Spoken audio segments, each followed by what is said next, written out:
We're going to go to John chapter 6.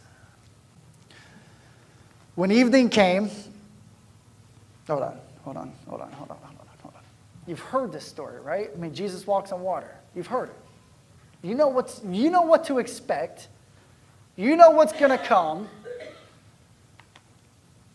Let's hit the reset button just for today. I'm not going to contradict everything you've learned about it, but let's just read it as if we've never read it before. Okay? Because one of the traps we get caught in reading the Bible is when we read the same stories over and over again, they just lose their edge.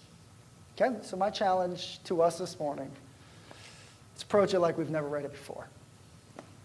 He walks on water. I mean, hold on. I mean, let's just stop and think about that. Have you ever seen anybody? I've seen lizards walk on water. That's about it.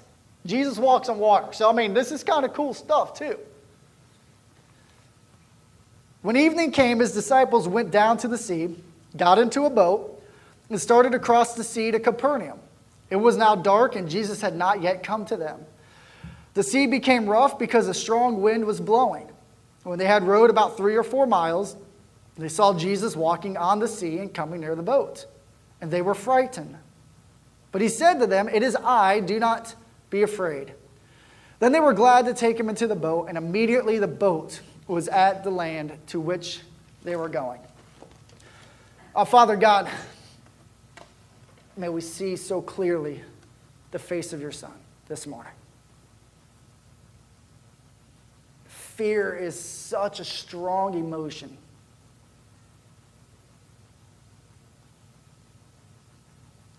That it can lock us in the prison of our minds for year after year after year. Father, this morning, may we as a church family stare fear in the face and conquer it. Because who we've become. And this morning, for anyone in this room, Father, who may be struggling with fear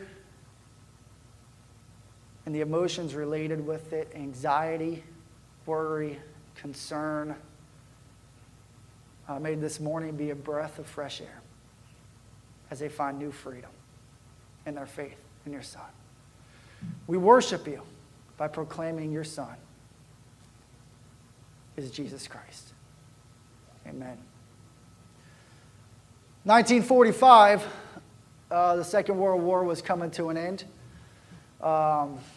Hitler's days were numbered. And those who were pro-Nazis were starting to wrestle with the idea that what they've supported was being defeated and possibly utterly wrong. A young shoemaker by the name of Russ was facing this mentality that he, being a pro-Nazi supporter, was possibly facing punishment for his support of the Nazi regime. And so in fear, he went into hiding. He hid in his sister's red barn, and that's became his new home. Once he was later released, he would tell stories about how he would hear laughter and joy outside the barn, but just sit there and weep because his fear kept him locked in.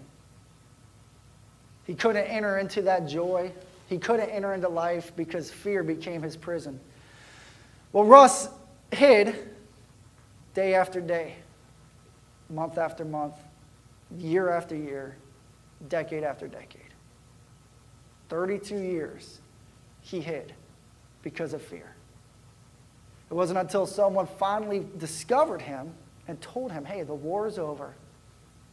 You have nothing to be afraid of, that he stepped outside of that barn.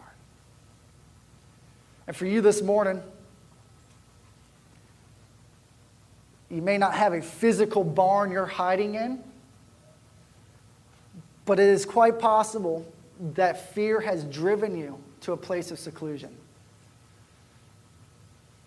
that your attempt to control the uncontrollable has driven you to an insane place in your mind, possibly in life. You've cut yourself off from people. It's possible that your home is your shelter, and just making it out here this morning was a difficult task. It's possible that the fear of death, maybe for you or for a loved one, has pushed you to do things that you would never do, to think things that you would never think. This morning, you will stir that fear in the face and win. Not because you have the ability to, but because of who lives in you. You will do it. And if this morning you've been locked up in that prison of your mind, this morning you will step out. You may not understand how it all goes together. I'm just going to ask that you trust. Trust what I say. Trust what Jesus says. And at the end of today, if you don't fully understand it, that's okay. Just take the first step and watch what happens. You don't have to be weighed down with anxiety, worry.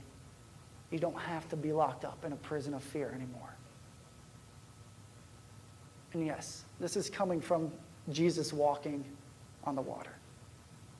There are 3 huge keys in this story that will unlock that prison door for you, which I think you'll discover at the end of this was never locked and never shut.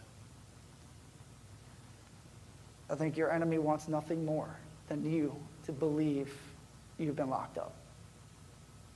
This morning, you will realize that you've been set free. And I say that with absolute confidence because I know who lives in you. And I know that if you can lock in on his face in faith, you will walk out. But there is that step that does need to be taken. And I want to convince you with everything that I have this morning that that step is worth taking. So we're going to use the story of Jesus walking on water as our platform because we have some men in this boat that freak out because they think they see a ghost.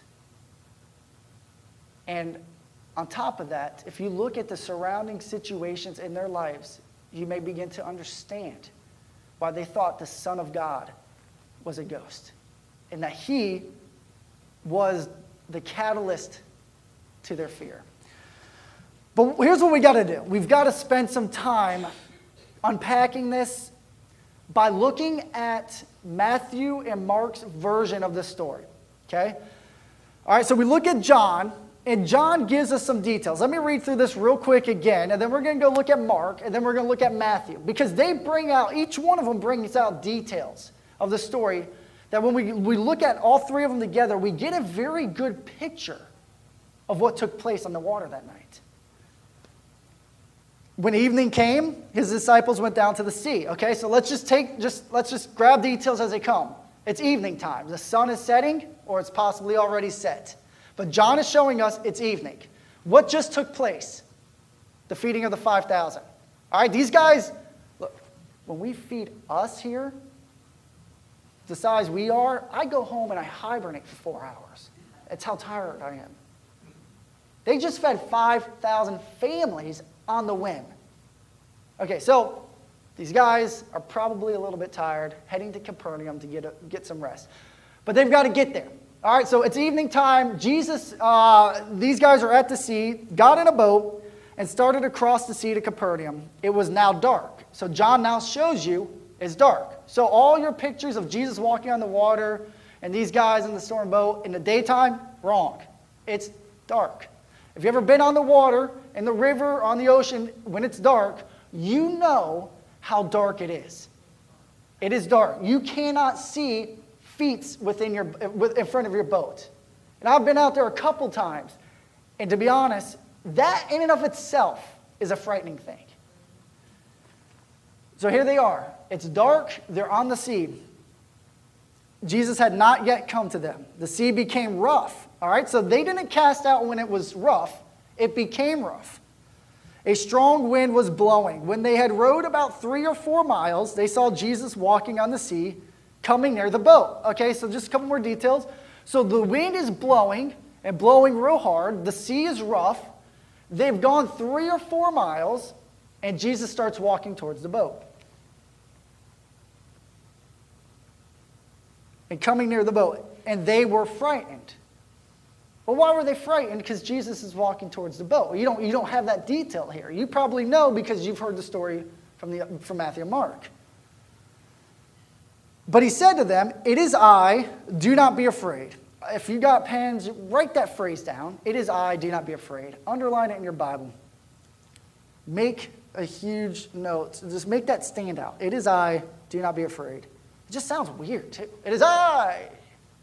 Anna, don't be afraid. No, it's Daddy, right? It's Greg. Jesus, it is I. Just sounds kind of weird, but we'll talk about that. Then they were glad to take him into the boat. Oh, it's I. Come into the boat. Whew. Glad you were walking on the water. It wasn't something else. They were glad to take him in the boat, and immediately the boat was at the land which they were going. So John shows us Jesus gets in the boat, and bam, they're there. Like, no more rowing. They just show up. Interesting, right? Let's go to Mark and chapter 6, 48 through 52. I'm going to read from my notes. And let's look at Mark's version of the story. Same thing, after the feeding of the 5,000, Mark gives us his rendition.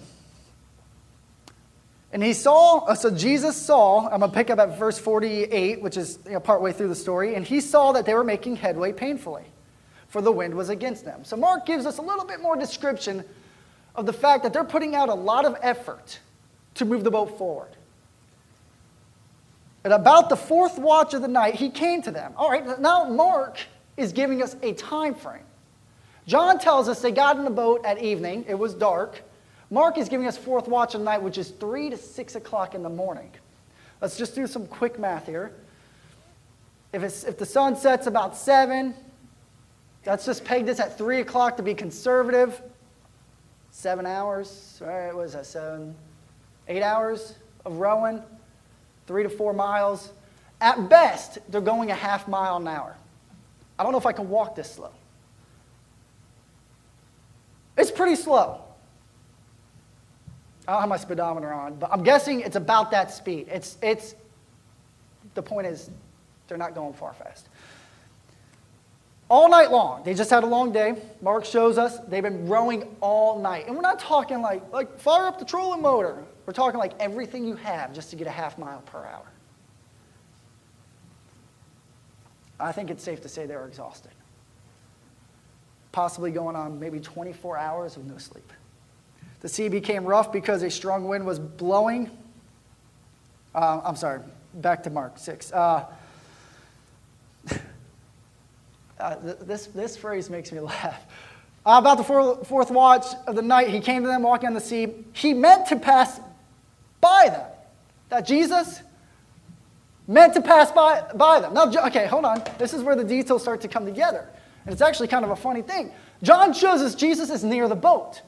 But somehow Mark knows, maybe Jesus told Mark, I don't know, that Jesus was going to walk right by him. Hey guys, boy, that rowing is, that looked, I'll beat you there. Let's race. He was going to just walk by them. What is going on? I mean, I really believe what Mark says. Jesus was going to pass by them.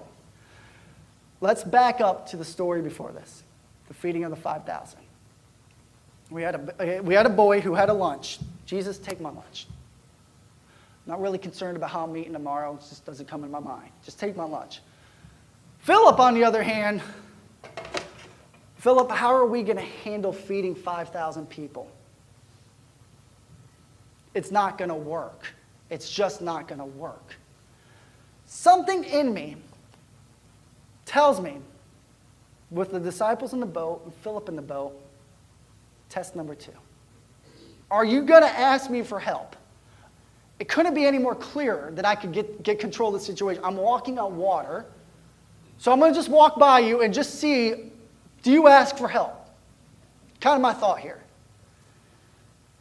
And I'll show you why I think that here in a minute. So Jesus is going to walk right by them. But when they saw him walking on the sea, they thought it was a ghost and cried out. All right? So the disciples see Jesus, think they see a Casper. There's a ghost. There's something called night terrors, which is a real thing. And I don't know, I was maybe 5 or 6, and I, to this day, have a vivid image of something I thought I saw in my hallway, which I labeled as the face of Satan. I've never been so terrified in my life. These guys are exhausted, it's the middle of the night, and they see something coming out in the water. And these guys freak out. They really think this is a ghost. Jesus, for they saw him and were terrified, but immediately, Jesus didn't let this terror live on in their life. Immediately, he spoke to them and said, "Take heart." Here we go again. "It is I. Do not be afraid." And he got in the boat with them, and the wind ceased. All right, John didn't tell us the wind ceased. He just said they showed up to where they were at. And they were utterly astounded. Take note of this last phrase. For they did not understand about the loaves, but their hearts were hardened. Now just sit on that for a second. They were astounded. They didn't understand the loaves. Their hearts were hardened. I think this is why Jesus meant to pass them by.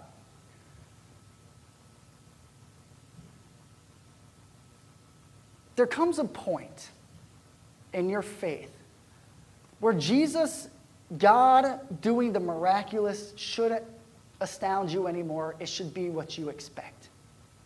Now just follow my train of thought here, because I'm not saying it removes the awe and the wow factor of it, but you could do that factor. Here's what I think was going on. They were astounded because they did not expect Jesus to do what he did, and possibly did not believe he could calm the wind and the waves, let alone bring them to their haven. So they were astounded. Holy cow. Mark says they couldn't understand the loaves. They couldn't understand the fact that Jesus can multiply bread from a boy's lunch and feed 5,000 families.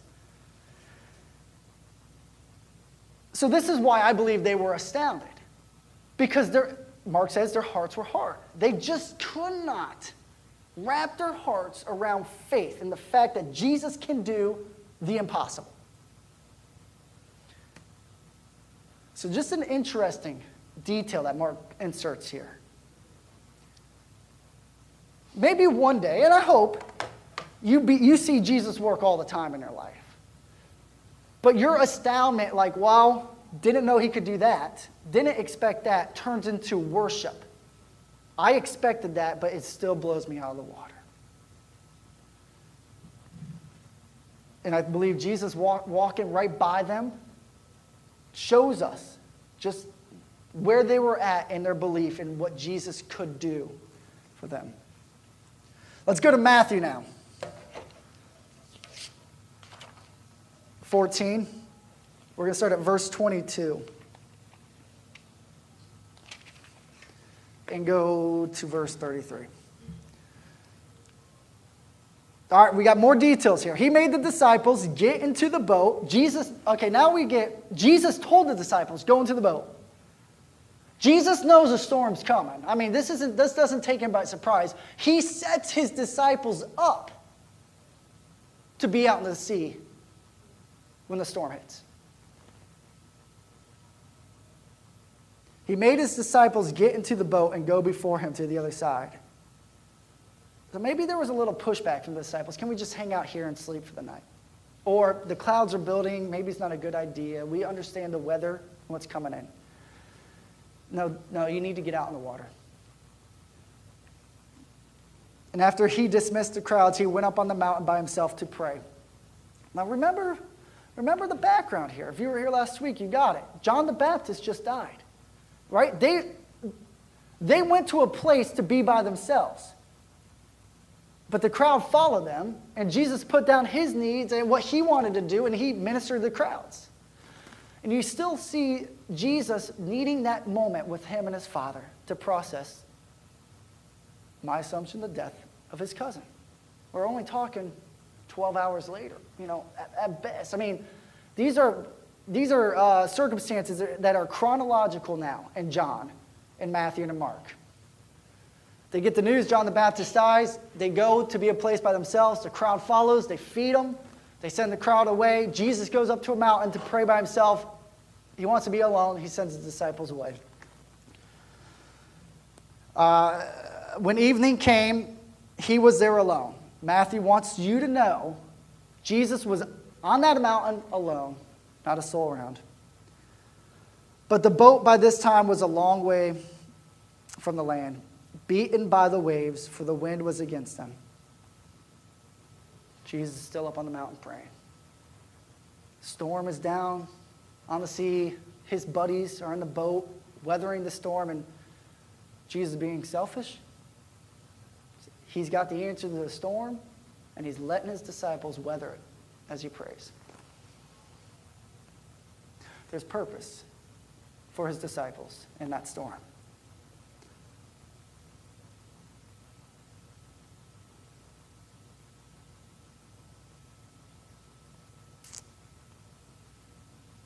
Verse 25, and in the fourth watch of the night, Matthew also lets you know, this is early morning, he came to them walking on the sea. But when the disciples saw him walking on the sea, they were terrified and said, "It is a ghost." And they cried out in fear. Now Matthew gives you two emotional words here, terrified and fear. I think he wants you to see the depth of how these guys, the depths of their fear, of their terror. This wasn't a oh, thank God we got each other, we can protect each other. It was probably we're going to die type of fear.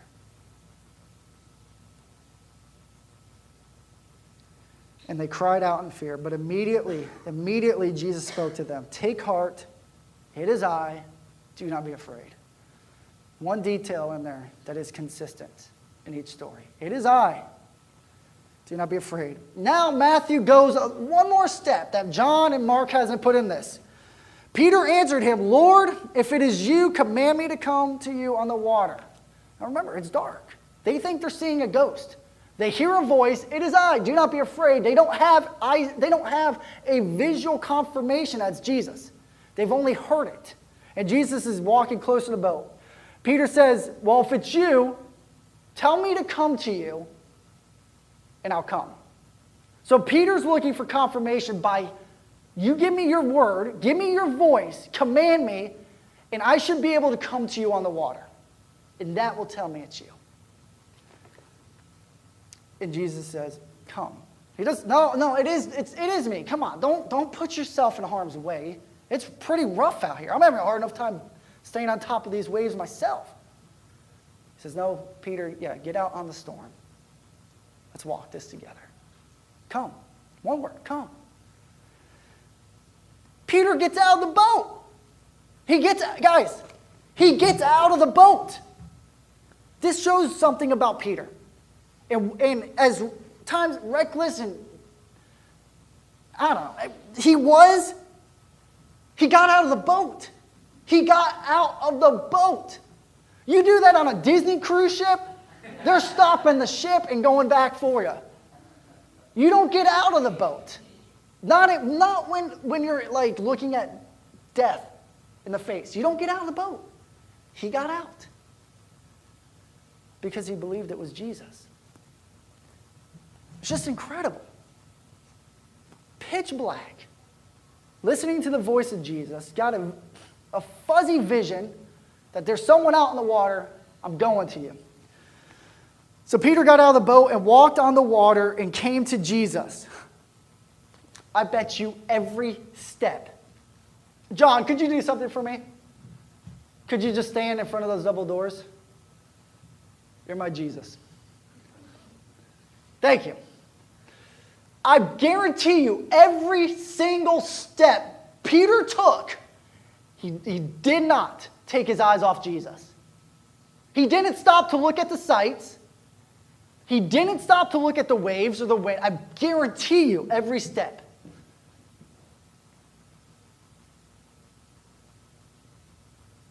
And what does it say? He came to Jesus. Thank you, John. He made it. He made it. Right? Maybe in the story you've been told he didn't make it. He sank before he made it. No, Matthew said he made it. He made it to Jesus. He walked on water all the way to Jesus. Then, what happened? This is just human nature, right? Life is going good, and you beat yourself up because life takes a turn for the worse. You're like, oh, I stopped praying. Why do I stop praying in the good times? Because you're in the presence of Jesus and you're relaxed. Yeah, I'm not saying don't pray in the good times. Don't hear me wrong. But when you're walking on the water, you're probably praying the whole time. And you make it, relax. Just rest. I bet you this is what happened. I'm not out in the water. Now, don't get me wrong. I'm trying to put myself right next to Peter. He makes it to Jesus. Matthew says that. He came to Jesus. And then takes a moment to look around. Then he saw the wind, and he was afraid. This is what happens, right, in life. You're walking by faith. The storm is around. And you finally hit a moment of just peace. And you and God are good, and you're just feeling like you're surfing on top of the waves of life.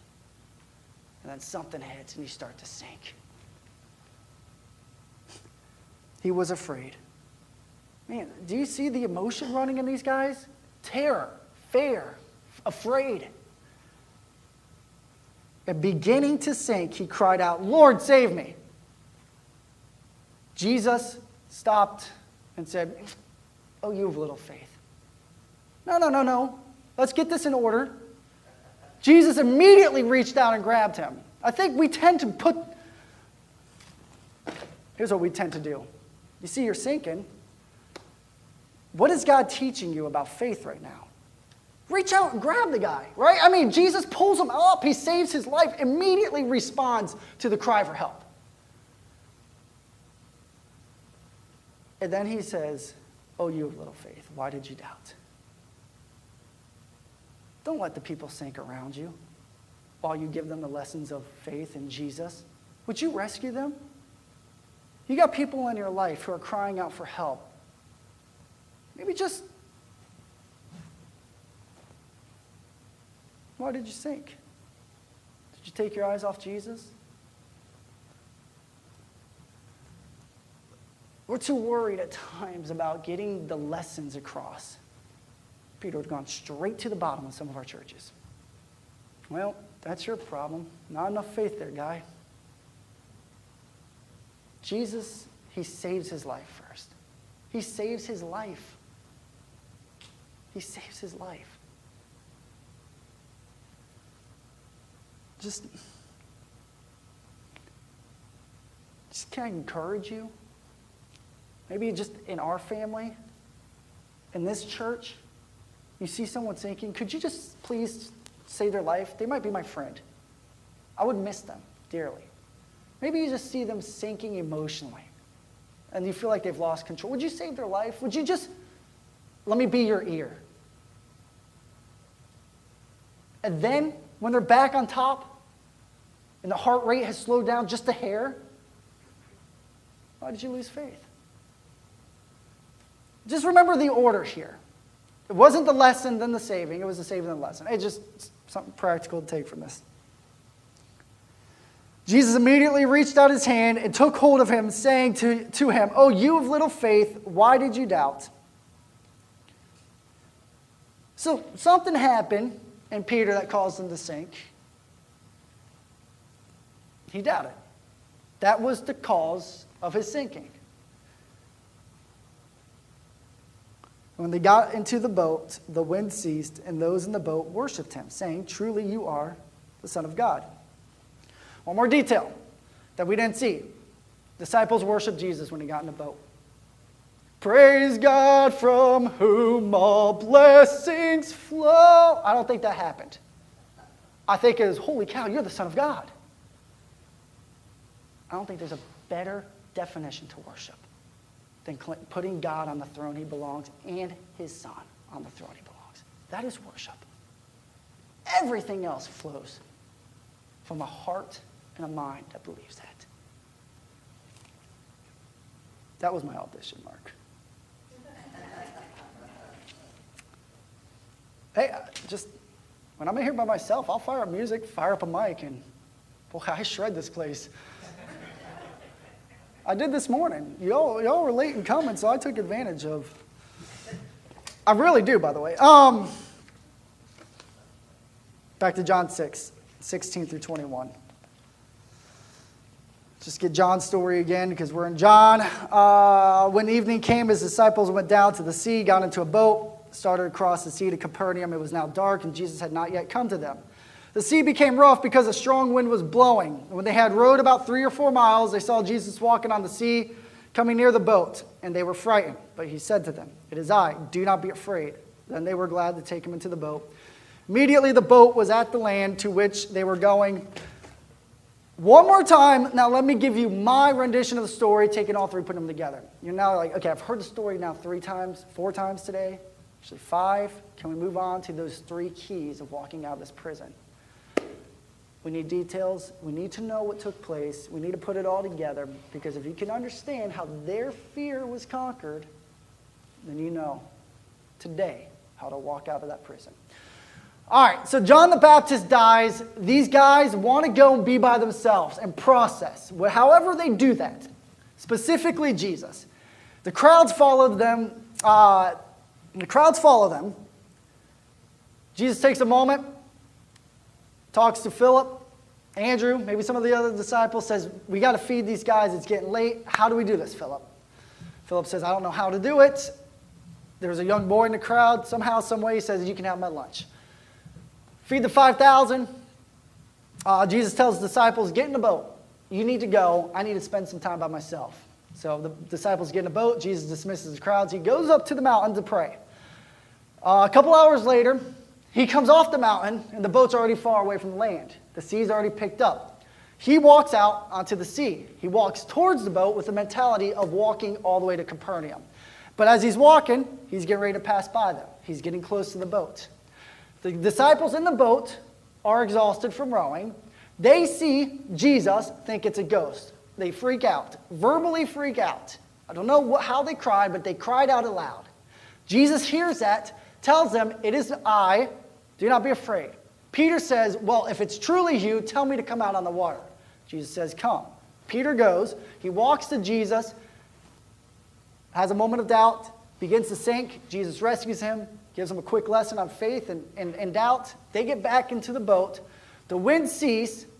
The disciples are astounded, but their hearts are still hardened. But yet they still worship, and they all of a sudden end up where they were rowing to. When life hits the fan, doesn't it always, all of it hit the fan at once? I don't think like this is coincidence that when something goes wrong in your life, it all seems to go wrong at the same time. And I believe there is a purpose in that for you as a child of God. The disciples, they started off the day dealing with the death of someone. Are you dealing with the death of someone? That in and of itself is enough to shut you down. Is in and of itself enough to bring terror and fear as you have to face that life on this earth will end one day. Well, the day got busy, and they end up feeding 5,000 families. So now we're talking a long day on top of dealing with the emotional struggles.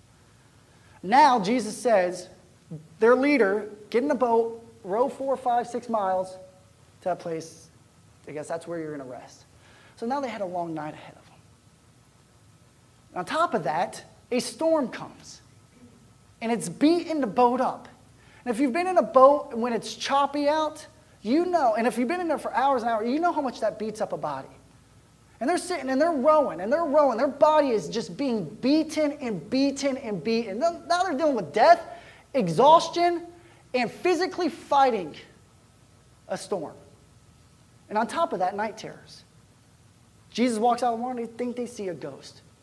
Guys, sound like your life? It just doesn't stop. It just doesn't stop. And Jesus is the one who told him to get out on the water. Where are you, Jesus? Where are you, God, in the midst of my storm? In fact, if you're honest, God, why did you put me out here? Why did you cause this? What are you thinking? Why, do you not love me? Where are you? Oh, and then the one who can solve it is walking by them. He doesn't even want to get in a boat, apparently. Could it get any worse? God, there was my answer. Oh, that just flew me by. Oh, God, that was the answer to my budget. That lottery ticket, I was one number off.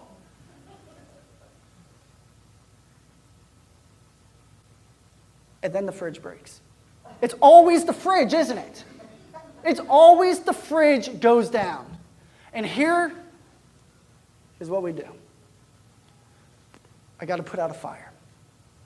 You go and you run and you throw fridge on the credit card.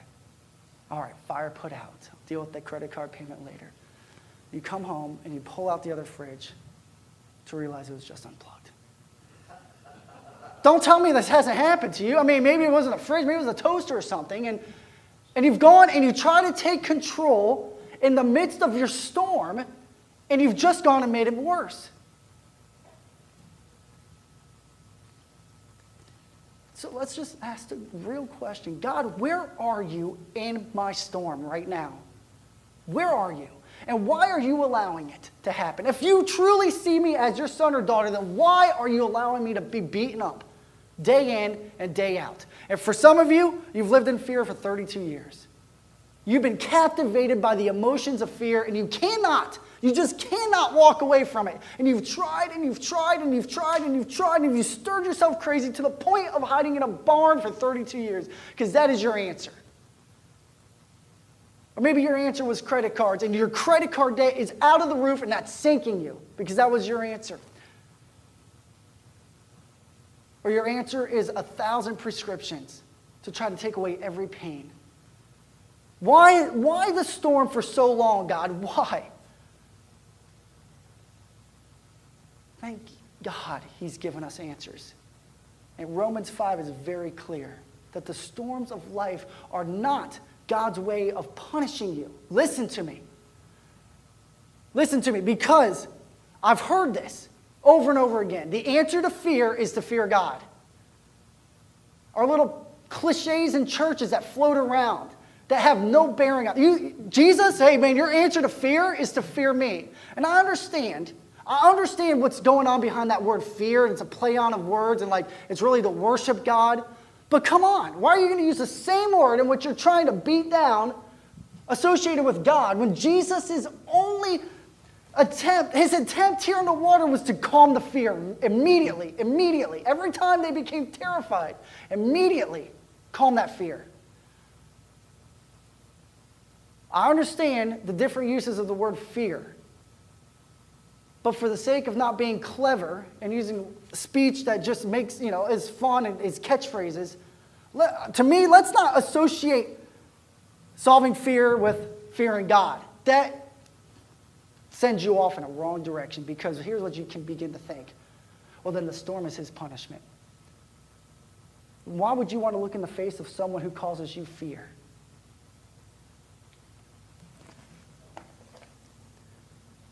So let's get some keys to unlock that prison.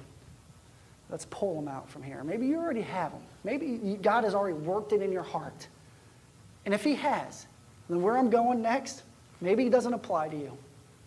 Let God's Spirit work in you. But for the sake of helping some of you who need that next step, let's look at 3 things that you can do to take that step out.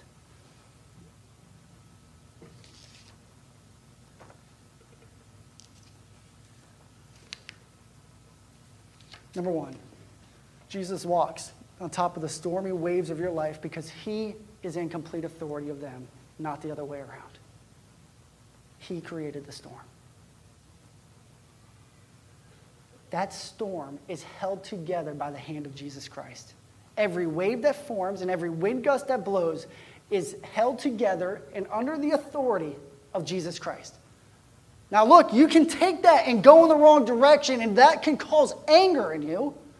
Or you can use this to know that if he has authority over the storm of my life, then he can end it at any moment. Or even bigger. I don't have to worry because someone bigger than me is in control. I can give it to him. Hebrews 1:3. Long ago, at many times and in many ways, God spoke to our fathers by the prophets, but in these last days he has spoken to us by his Son, whom he appointed the heir of all things, through whom he also created the world. He is the radiance of the glory of, we're talking about Jesus, by the way. He's the radiance of the glory of God and the exact imprint of his nature. And he upholds the universe by the word of his power. After making purification for sins, he sat down at the right hand of the Majesty on high. Jesus Christ holds together, upholds the universe by the word of his power, and he's seated on the throne next to his Father. Every wave that hit that boat that night was held together by Jesus. Every planet that rotates around every star does so at the power of Jesus. Every cell in your body that is causing aches and pains and that brings joy and excitement is upheld by Jesus Christ. Not by you. You cannot change that. You cannot take that upon yourself.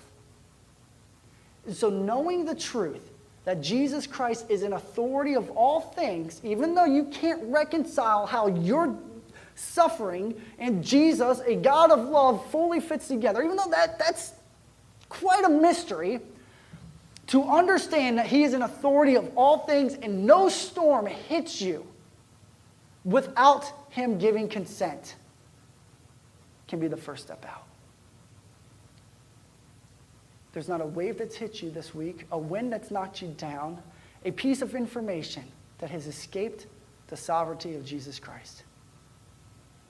He controls it all. He controls it all. And I know some of you are thinking, well, if he controls it all, does that mean then the guy who shot those people in Oregon, that ultimately came from Jesus? Just stop your thinking right there. Just stop. That's just nonsense. You know enough about Jesus Christ and you know enough about evil that evil does not permeate from Jesus. Evil is something outside and separate from God. Let's just stop that. Because that is Satan's way of distracting you from the real truth. That somehow, in some way, God's authority over the Oregon situation is building up his children, making himself known, and bringing worship to him. It's not for you to figure out. It's for you to worship. And cry with those who are mourning. To wrap your arms around those who are suffering. And maybe to fork out $1 or $2 to help bury the children of those who can't afford it. Don't let your mind get in the way of your love. Number 2, the storm itself can be a sign of God. The storm itself can be a sign of God. I ran into this Psalm 107, 23 through 32. Just sounds oddly familiar. Let's just read it and I'll let your mind do the work. Some went down to the sea in ships, doing business on the great waters. They saw the deeds of the Lord, his wondrous works in the deep. For he commanded and raised the stormy wind, which lifted up the waves of the sea. So this psalmist is painting a picture of these sailors going down to the water to do business, and a storm arises, and they're like, holy cow, look at the works of God. So there's a moment of awe, of worship, at the beginning of the storm. The storm pointed to God. Now we get a little bit more descriptive about the storm. They mounted up to the heaven. They went down to the depths. Their courage melted away in their evil plight. As they're out on the sea doing business, their courage melted away as the sea turns evil against them. They reeled and staggered like drunken men. And this is possibly how you feel today. You're lost all control. And everything you do and touch feels like just makes things worse. And you're bouncing around like a drunken man, like a fool, trying to control a life that you cannot control, Philip. You can't do it. It's not meant for you to do it. In fact, have you ever given thought to the fact that how are you even still here today? With all the things, all the situations and circumstances that you've gone through. And like, for some of you, life is just like on the fringe. You're just barely making it. The budget barely makes it. You barely can take your next breath. You barely keep your family together. You don't do that. God has allowed all that to be kept together. And he's given you just enough money and just enough love for your family and just enough health. It's not you. So making a better decision with your budget, although may be wise, is not you fixing your situation.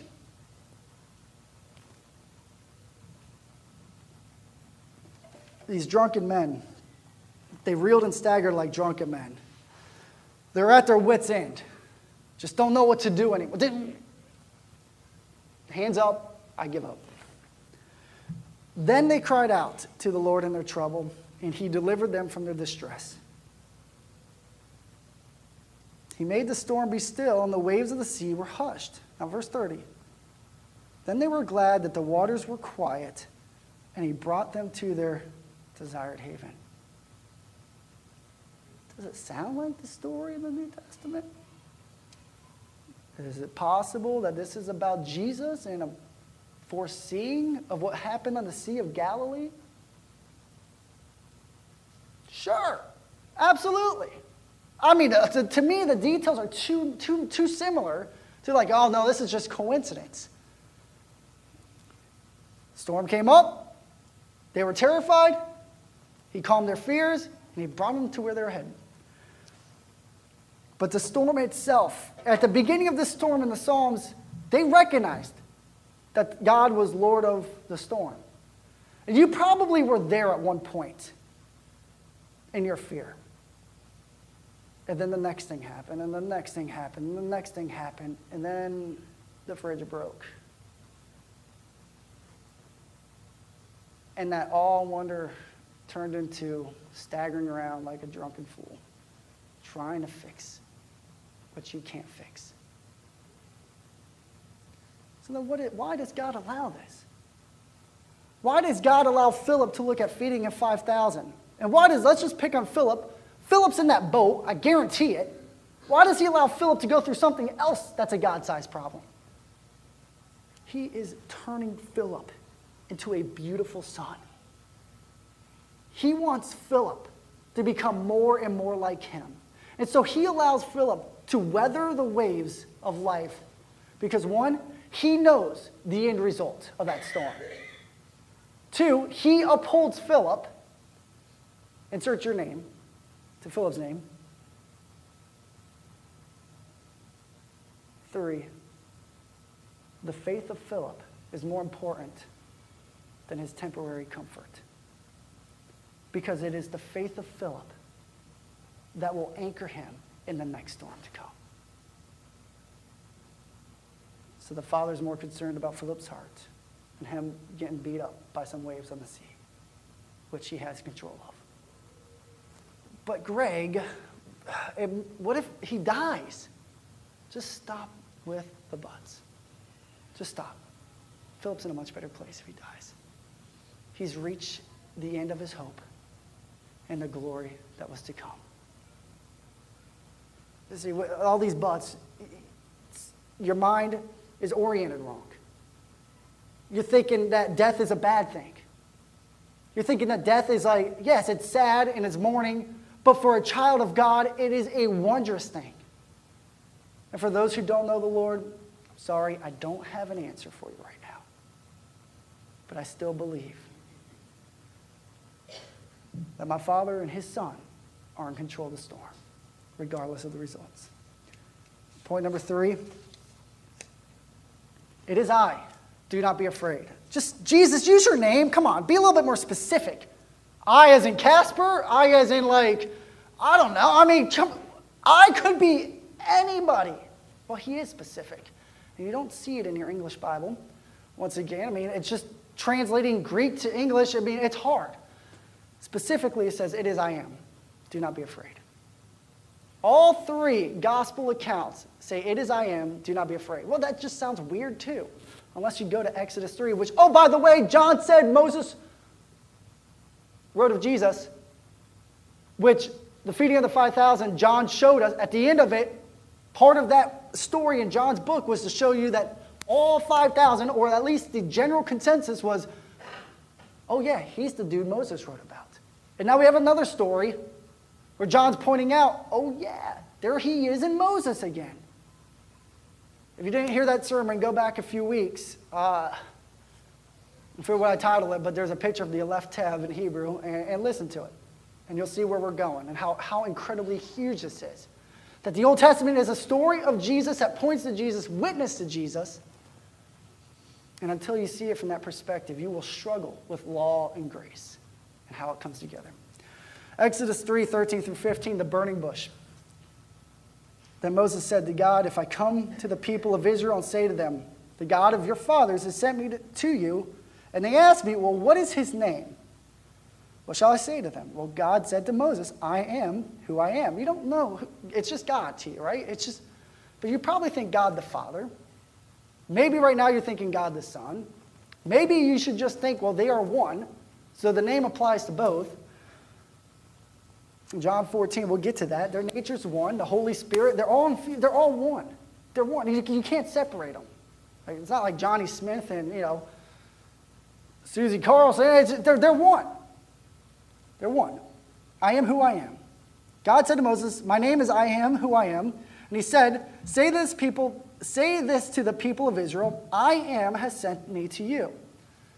Now it gets interesting for me. God also said to Moses, say this to the people of Israel. The Lord, the God of your fathers, the God of Abraham, the God of Isaac, the God of Jacob has sent me to you. This is my name forever, forever. And thus I am to be remembered throughout all generations.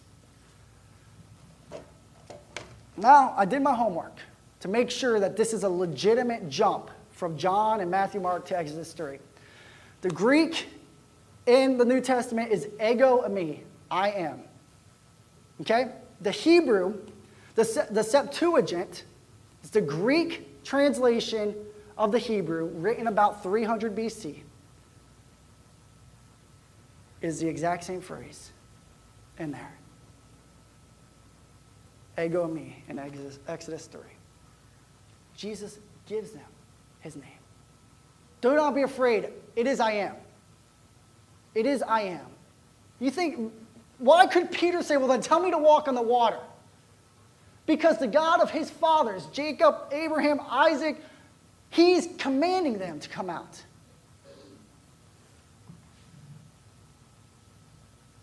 It is I am. And then he gets in the boat with them. The great I am hops in the boat. God hops in the boat.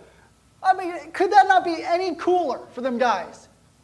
Oh, the dude who was speaking in the burning bush? The dude who separated the Red Sea and now is walking on the water? Oh, let me get in the boat with you and help you out. There we are, right at your destination. The great I am hopped into the boat. How cool is that? Your third step is this. Don't you dare take your eyes off him. Satan wants nothing more than when you get close to him to look at the winds and the waves and then see the storm. Satan wants nothing more than for you to look back and look at the burning city behind you.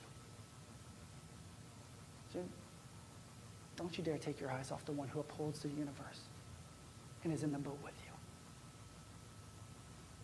He is your ticket out. And he's telling you right now, take the first step. Get out of the boat and get on the water. You will float. In fact, you will walk on top of it because I am commanding you, the one who commands every water droplet in that wave, I'm commanding it to uphold you. You will make it to me. One way or the other, you will get to me. Do not take your eyes off me. And for too long, some of you have taken your eyes off of Jesus Christ. Yeah, you are a child of God and you are safe and secure and you've gone back to your old ways of trying to wrestle life yourself, and it's not meant for you. You cannot do it. You cannot fix your situation. You cannot remove your fear. You can forget about it for it to haunt you later down the road. You cannot erase that emotion. You cannot. Only Jesus Christ through you can do that. You stay focused on him. You can't see him right now. That's okay. His voice is calling you out on the waters. Come. And when you get here, I'm going to walk you back to your boat, and we're going to do this together. Step out of your prison this morning. No more. No more. You will not fear anymore. You will not be terrified anymore. You will not be afraid anymore, because the great I am is calling you out onto the storms of your life to prove to you that by faith you will walk on water.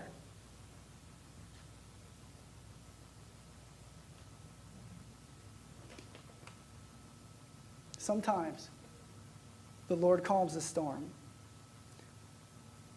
Sometimes he lets the storms rage and calms his child. No idea who said that. But that is what's going on in some of you this morning. It's time to calm down, child. It's time to calm down. The storm will continue raging for some of you. But I am producing an endurance and a character and a hope in you that will weather the next storm. And it will be the blanket of security that wraps your mind and heart in my love until the day you see me face to face. No more. Take the first step. And if it's as slow as a half mile an hour, take it. Like I said, you may not understand how you're going to walk on this water. You don't have to, Philip. Just give them your lunch. Don't think about the next possible situation that can happen. Just stop that. Just stop it. Just take the step. As reckless as it may seem, maybe it's a phone call to someone. I am sorry.